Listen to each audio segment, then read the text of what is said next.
Hey, favorite podcaster all the time, Apex Sapient. Look, we're going to talk about ghosting. See, if you're just like me, you're a high achieving guy, take care of yourself, you do what you need to do, take care of business, you're going to get ghosted. And not just one time, it's going to be continuously. See, what I've learned, like in my little time period of dating and talking to women and all these things, women are terribly scared of being rejected. Like, I don't think you guys understand. The greatest thing a woman has in her life is her man. Her man represents like her sun, her moon, the stars, and all that good things in life. And when a woman stumbles upon a man who's actually like worth a damn, which is so far in between, she gets extremely nervous and extremely scared because nothing hurts a woman's soul. Nothing hurts her soul more than basically a guy saying, you know what, hey, I enjoyed the relationship, but I'm out. I'm done. And if you have principles and ethics as a man and you don't really stand for bullshit, chances are the most women you're going to come across, you're probably going to be like, yeah, I'm over it. I don't really want to deal with her. And see, women can't allow that. Women have to win at all costs. And for them to win, their best way of winning is basically just to pretend like they don't see you no more and then essentially ghost you.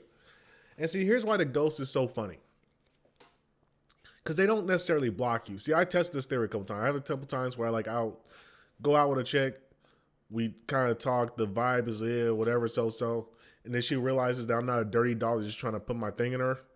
And what she'll do is basically just like kind of hide. Because you got to say, most women are coward by nature. And so what they'll do is they'll basically just reject all your phone calls, reject all your messages, and act like you don't exist anymore. And they do that because they know that they're probably not going to last in the relationship. See, a lot of women have a lot of trauma from bad dudes, and they got a lot of trust issues. And because they have all this trauma and trust issues, they don't want to like put that on you. And so you find out like how crazy a woman really is. A long time before you actually get to that point, they'll kind of exit stage left and make it seem like they rejected you. So in their mind, they're like, well, I left him, but they don't block you because they always want to circle back. And let me tell you something about women.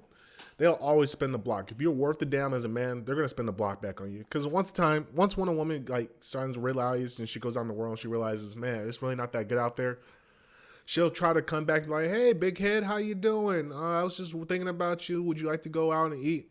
That's her way of saying, I went out in the field and I found out there ain't nothing better than you, and I kind of want a second chance. Will you please accept me? And see, as a man, I have no problem bringing a woman back.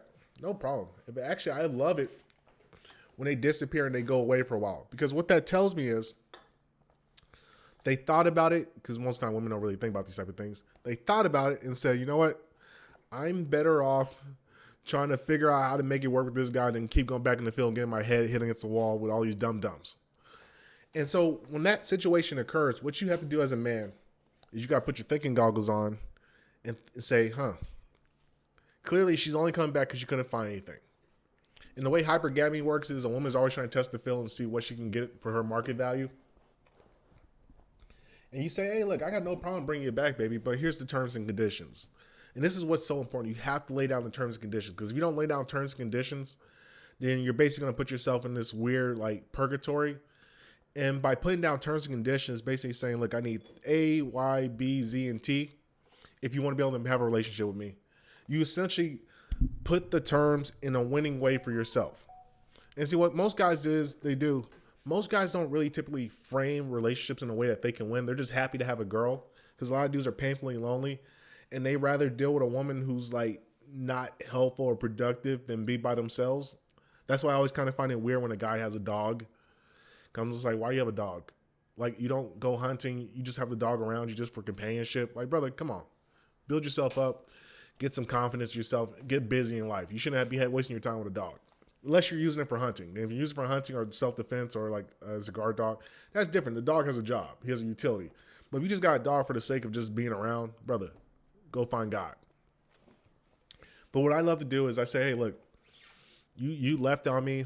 My value's actually increased since you left. So if you want to get back with me, you want to make this thing work, we got to make up for the value that you lost and all this other stuff. So you say, hey, look, I need you to cook, clean.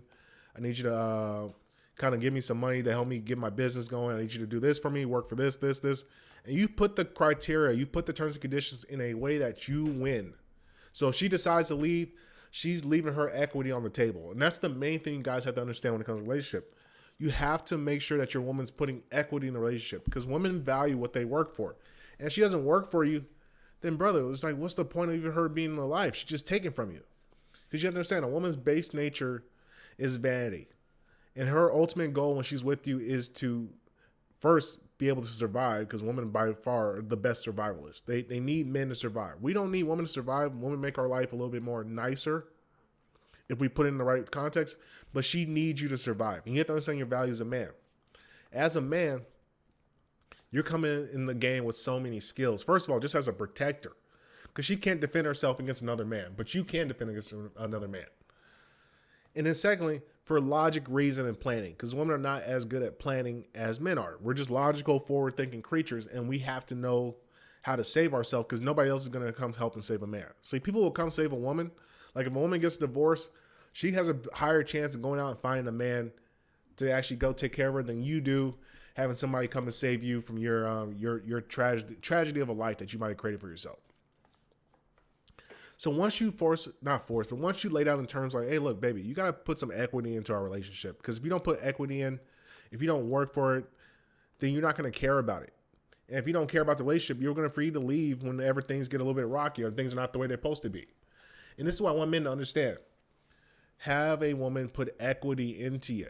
If she has equity, she has work, if she put money, finances, resources, time, energy into you, then she's less likely to leave because she wants to see a return on her investment. And some people might say, oh, that's cruel. That's very business calculated. Not really. To be honest with you, it's a better way for the system to work. Like if you look at lions and stuff on the Sierra, the reason the male lion doesn't do all the hunting and the women do the hunting, they bring the food to the male lion, is the male lion is in charge and is responsible for protecting the clan. So he's responsible for making sure the women are safe, the children are safe, and defend the territory from other animals that might try to come and nullify or take down their territory and their water hole and their resources. So for the women to be protected and to be safe, they have to give the men food. That's why you see the male lion, he just be kicking and chilling because he knows when another lion comes to challenge him, he has to be ready and in full capacity to be able to take on the other lion that's going to come do or fight off the hyenas or fight off the jaguars, whatever the hell's trying to come and take on from whatever trying to come and take from his particular territory. So man, you got to be the same way. You have to understand you're fine by yourself. Nothing's going to stop you from being by yourself. If anything, you actually are more productive when you are alone as a man. Women need you.